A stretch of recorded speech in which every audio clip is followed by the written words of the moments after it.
Merci de préférer BB24. Bonjour à tous et bienvenue dans ce journal.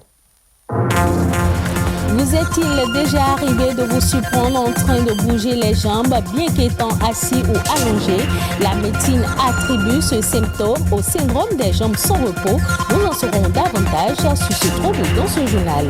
La transhumance au-delà de la simple activité d'élevage est devenue aujourd'hui un réel problème de sécurité. Avec la montée en puissance des conflits, l'une des solutions envisagées par les experts, la sédentarisation. Et puis nous irons en Sierra Leone, un projet de construction d'un port de pêche dans un village au sud de la capitale fait polémique. Les travaux seront financés par la Chine, mais les habitants du village et les écologistes s'opposent à ce projet. On démarre cette édition par la semaine de sensibilisation et de dépistage des maladies du pied, une semaine instituée pour rappeler le rôle essentiel que jouent les pieds dans le contrôle de la posture et de l'équilibre. Elle a lieu cette année du 7 au 12 juin. Le pied est notre premier moyen de déplacement en une vie. Un être humain peut parcourir 2,5 fois le tour de la Terre environ. La perte d'un ou des deux pieds constitue la première perte d'autonomie. Selon les podologues, les femmes enceintes, les adolescents en phase de croissance, les personnes âgées, les enfants de plus de 4 ans doivent faire examiner le pied une fois par an. Justement, nos pieds peuvent contracter le syndrome des jambes sans repos, appelé aussi impatience dans les jambes. C'est un trouble neurologique qui cause un besoin irrépressible de bouger les jambes. Il se manifeste souvent en position assise ou couchée, fourmillement, picotement, sensation de brûlure provoquant des insomnies chroniques. Existe-t-il des symptômes pour détecter ce mal? Quelles sont les causes et quels sont les traitements appropriés pour prévenir cette impatience? Élément de réponse dans ce reportage signé Émile Azaputa. Le syndrome des jambes sans repos, appelé aussi impatience dans les jambes ou encore impatience nocturne, est un trouble neurologique qui cause un besoin irrépressible de bouger les jambes. Environ une personne sur 10 en souffre. Selon des études épidémiologiques faites par l'Organisation mondiale de la santé, les manifestations varient selon l'organisme de chacun. Je gigote parfois quand je suis stressé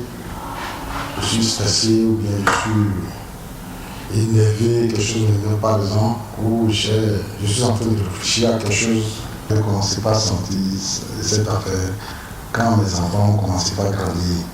Chez moi, c'est quelque chose, c'est une manière de me rappeler des faits passés, quoi. Oui. Je ne sais pas si c'est une maladie en quelque sorte. C'est au fait quelque chose qui ne nous prend pas à mégarde. Moi, par exemple, c'est lors d'un match d'entraînement que j'ai reçu un coup au genou. Et à des moments donnés, il arrive que je constate que les nerfs ne me permettent pas, mes pieds sont parfois coincés. Donc, à des moments donnés, c'est ça qui me titille et j'ai comme de la douleur dans le genou qui parfois me force à faire ça. Cette sensation irrésistible est donc dans la plupart des cas un réflexe. Cliniquement significatif, elle est parfois modérée ou sévère.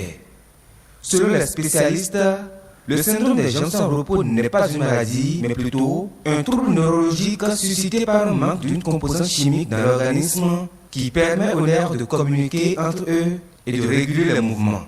Et aussi, dans les causes, on retrouve aussi ce syndrome qui est lié à des causes secondaires, donc comme une carence en fer et la supplémentation aide à traiter le patient.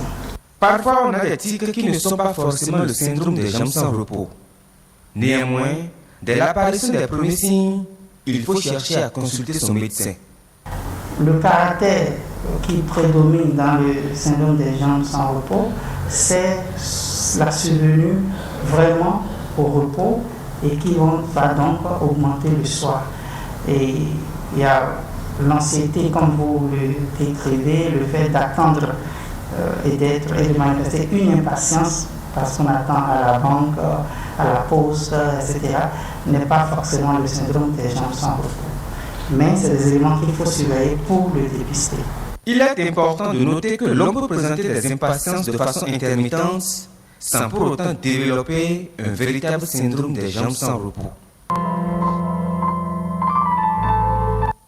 La transhumance, un système d'élevage fondé sur le déplacement de troupeaux d'une région à une autre. Ce phénomène crée assez de conflits entre agriculteurs et éleveurs jusqu'à créer des morts. En explorant les pistes de solutions pour réduire les dégâts liés à cette pratique, l'option de la sédentarisation a été évoquée. Amdi Bonungbo, agronome, nous en parle au micro de Amandine Aliambosso. Fondamentalement, c'est les questions de ressources naturelles, c'est-à-dire les ressources fourragères et les points d'eau. C'est ça qui amène souvent ces éleveurs à se déplacer de leur pays d'origine pour pouvoir aller vers d'autres pays d'accueil. Donc, autre que ça, il y a les raisons économiques. Du fait qu'ils ont besoin de ressources pour pouvoir faire face à un certain nombre de besoins, ils se déplacent et en se déplaçant, ils vendent des animaux. Ils produisent également du lait pour pouvoir satisfaire un certain nombre de personnes.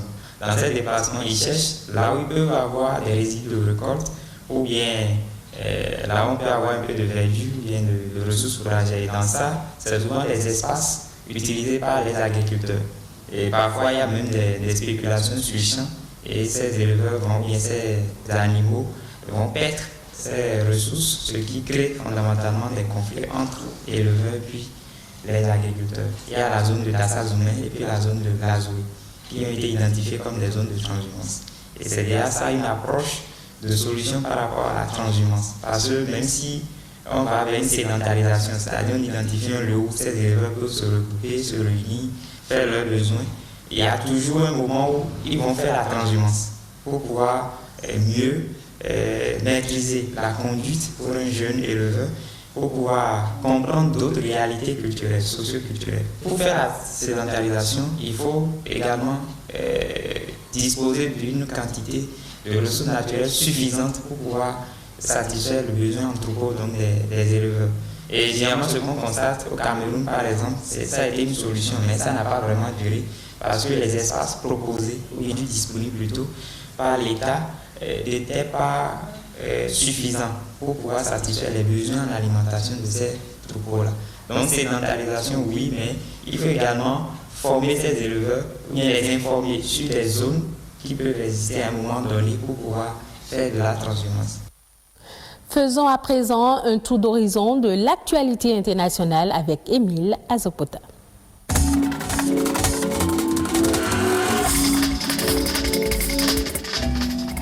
Le Togo vient de mettre en marche une deuxième centrale thermique. Cette nouvelle centrale installée dans la zone portuaire de Lomé permettra la production d'énergie additionnelle. Même si les effets ne sont pas immédiats, l'un des objectifs visés par la mise en service de cette nouvelle infrastructure énergétique est de réduire à moyen terme les montants des factures des abonnés au réseau électrique. C'est le président Faye Assingbe qui a procédé à la mise en marche de cette centrale thermique. Fruit du partenariat public-privé au sein duquel le groupe Eranov a un contrat de gestion d'une durée de 25 ans, repose sur une technologie de cycle combiné de gaz et de vapeur. D'un coût global de 85 milliards de francs CFA et d'une puissance de 65 MW, la mise en opération et la première tranche est celle de la tribune à gaz qui fournira 47 MW et une deuxième tranche de 18 MW en cycle vapeur attendu d'ici la fin de l'année 2021. Dénommée Kekeli, la centrale devrait en fait permettre la production d'une énergie additionnelle et la fourniture d'une énergie abordable et fiable. La Tunisie traverse en ce moment une période délicate en ce qui concerne la gestion de la pandémie. Elle est même qualifiée de grave par les scientifiques, membres du comité pour la lutte contre le coronavirus. Des membres de ce comité ont mis en garde contre une quatrième vague qui pourrait apparaître d'ici fin juin en Tunisie. Sur le terrain, la situation est critique dans plusieurs gouvernements comme Sidi Bouzi ou Jean Douba. Selon le ministre de la Santé tunisien, seuls 10% des 11 millions de Tunisiens soit 1,2 million de personnes ont reçu une première dose de vaccin depuis le début de la campagne il y a 89 jours. La Tunisie a reçu 1,6 million de doses de vaccins, dont 600 000 seulement provenant du mécanisme COVAX. Le pays espère vacciner 5 millions de personnes avant la fin de l'été, mais le manque de vaccins et la lenteur des opérations rendra cet objectif difficile à atteindre. En effet, restons toujours avec les infos sur le coronavirus qui nous amène au Sénégal. Le gouvernement mise notamment sur le secteur de l'agriculture qui occupe environ 60% de la population active pour assurer la relance post-Covid. L'objectif est de renforcer la souveraineté alimentaire, mais aussi de promouvoir les exportations de fruits et légumes produits au Sénégal. Une ambition réaffirmée lors de la première foire internationale agricole du Nord qui s'est tenue près de Saint-Louis. Les exportations de tomates cerises du Sénégal se chiffrent à environ 10 000 tonnes par an. Des exportations qui sont distribuées dans toute l'Union européenne.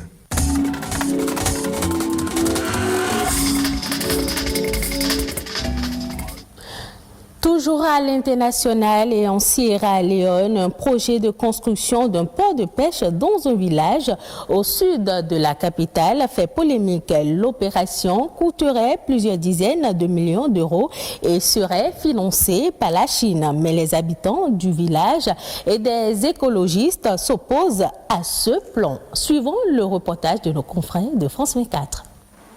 Black Johnson est une plage idyllique entre l'océan Atlantique et la forêt tropicale. Elle se trouve à 35 km au sud de Freetown, la capitale sierra-léonaise. Le gouvernement vient d'annoncer qu'il souhaite y construire un important port de pêche. Now vessels have to go all the way to Cape Verde and other countries to do vessel dry dock instead of here. So if we have the harbour, it will create jobs. It will now help us harmonize our fishery sector. It will increase our revenue generation. Le projet coûterait 45 millions d'euros et serait financé par la Chine. Certains villageois pensent que cela pourrait leur garantir un accès à l'eau et l'électricité. Mais d'autres, comme ce patron d'un bar de plage, sont furieux. Because we sabi the Chinese man them before, we the fishing at this water, and they bag people and free. Government they take with case, you know, caught people in nets. That's why they left buffing. No way, no day for go cry so. That's left by you. Même les pêcheurs du village sont sceptiques. The oil. That oil when they can let go the boats in the air. Therefore, grab all the fish and they go. So how long we go there? Say, I don't say I know go work there, but if I get work there, I know if for sustain that work there, Chinese man they pay better. And them prefer them pay them white and beaucoup money than we. Les écologistes sont également inquiets. Ils soulignent que cet immense port nuirait au projet gouvernemental d'écotourisme. Un projet qui, pour attirer les touristes, veut promouvoir les forêts tropicales et les animaux sauvages de la Sierra Leone. Le Rwanda sera en mesure d'atteindre son objectif d'accès universel à l'électricité d'ici 2025. Selon le ministre des Finances et de la Planification économique, le taux d'accès à l'énergie était de 63% en mai dernier contre 37% il y a 3 ans. Nous sommes sur la bonne voie pour atteindre l'objectif. Nous avons réuni tous les partenaires au développement qui soutiennent le programme énergétique pour une harmonisation et nous avons rassemblé toutes les ressources qui s'élèvent maintenant à plus de 670 millions de dollars, a indiqué le responsable. Et ce sera tout pour ce journal. Merci de l'avoir suivi. Retrouvez cette édition sur le site de l'ORTB, www.ortb.pj.